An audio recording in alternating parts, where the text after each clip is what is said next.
जय माता दी। मेरे प्यारे भाइयों, बहनों, माताओं और बंधुओं, आज मैं आपको नवरात्रि के पहले दिन माँ अम्बा के शैलपुत्री स्वरूप की कथा श्रवण करवाने जा रही हूँ। बंधुओं, पहले नवरात्रे माँ शैलपुत्री की पूजा की जाती है और माँ शैलपुत्री की कथा श्रवण की जाती है। बंधुओं, शारदीय नवरात्रि का पावन त्योहार शुरू होने जा रहा है और आज मैं आपको पहले नवरात्रि की शैलपुत्री माता की कथा श्रवण करवा रही हूँ। कहा जाता है माँ शैलपुत्री का जन्म पर्वतराज हिमालय के घर हुआ, इसलिए ही इन्हें शैलपुत्री के नाम से जाना जाता है। माँ के इस रूप को करुणा और स्नेह का प्रतीक माना जाता है। माँ शैलपुत्री ही सती के नाम से जानी जाती है।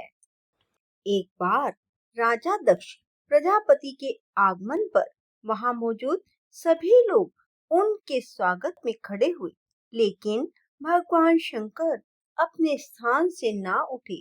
राजा दक्ष को भगवान शिव की बात अच्छी ना लगी और उन्होंने इसे अपना अपमान समझा। कुछ समय बाद दक्ष ने अपने निवास पर एक यज्ञ का आयोजन किया, जिसमें उन्होंने भगवान शिव को छोड़कर सभी देवी देवताओं को बुलाया। ऐसा उन्होंने अपना अपमान का बदला लेने के लिए किया। सती ने अपने पति भगवान शिव से पिता द्वारा आयोजित यज्ञ में जाने की इच्छा की। सती के आग्रह पर भगवान शंकर ने पहले तो उन्हें मना किया, परंतु सती ना मानी। भगवान शिव ने कहा कि बिना बुलाए कहीं नहीं जाना चाहिए, परंतु सती कहने लगी कि भगवान शंकर, वह मेरे पिता का घर है और पिता के घर बिना बुलाए बेटी जा सकती है। कोई ना कोई कारण रहा होगा जो मेरे पिता मुझे बुलाना भूल गए। जब सती ना मानी तो भगवान शिव ने उन्हें जाने की आज्ञा दे दी। जब सती यज्ञ में पहुंची तो केवल उनकी माँ से ही उन्हें स्नेह मिला। उनकी अपनी बहनों की बातें व्यंग्य और उपहास से भरी प्रतीत हुई। सती के पिता दक्ष ने भरे यज्ञ में भगवान शंकर के बारे में अपमानजनक बातें की। सती ने जब अपने पिता के मुख से अपने पति के लिए बुरी बातें सुनी तो वे यह अपमान सहन ना कर पाई। यज्ञ के वेदी में कूदकर उन्होंने अपने प्राण त्याग दिए। कहते हैं इसके बाद सती का अगला जन्म शैलराज हिमालय की पुत्री के रूप में हुआ और वे शैलपुत्री कहलाई। शैलपुत्री का विवाह भी भगवान शिव से हुआ। माँ शैलपुत्री पर्वतराज हिमालय की पुत्री थी।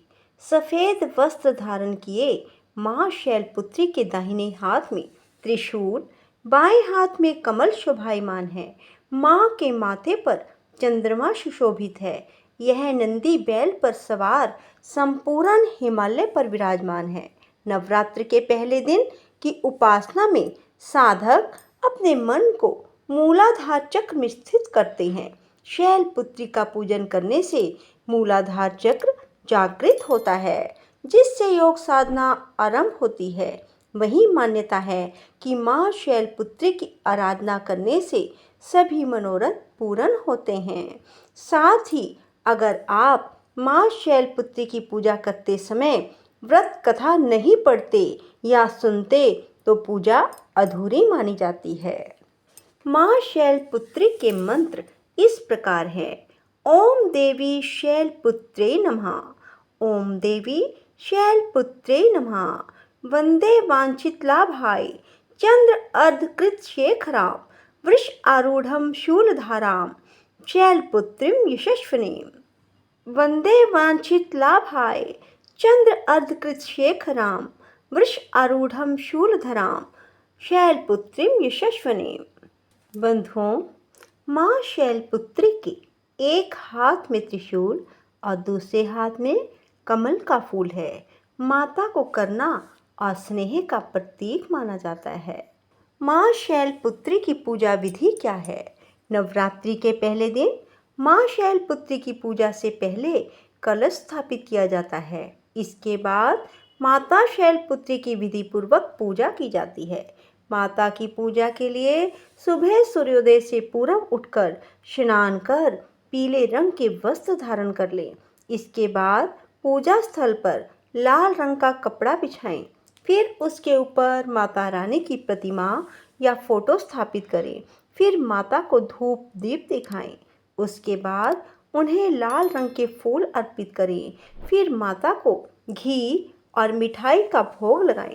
अंत में माता शैलपुत्री की कथा श्रवण करें, मंत्र जाप करें और आरती करें। बोलो शैलपुत्री माता की जय हो। बंधुओं, यदि आपको हमारी ये वीडियो पसंद आए तो इसे लाइक करने के साथ साथ शेयर करें और कमेंट बॉक्स में जय माँ शैलपुत्री लिखना ना भूलें, ताकि आपको कथा श्रवण का पूर्ण फल प्राप्त हो सके। बोलो शैलपुत्री माता की जय हो। राधे राधे। जय श्री कृष्णा। धन्यवाद।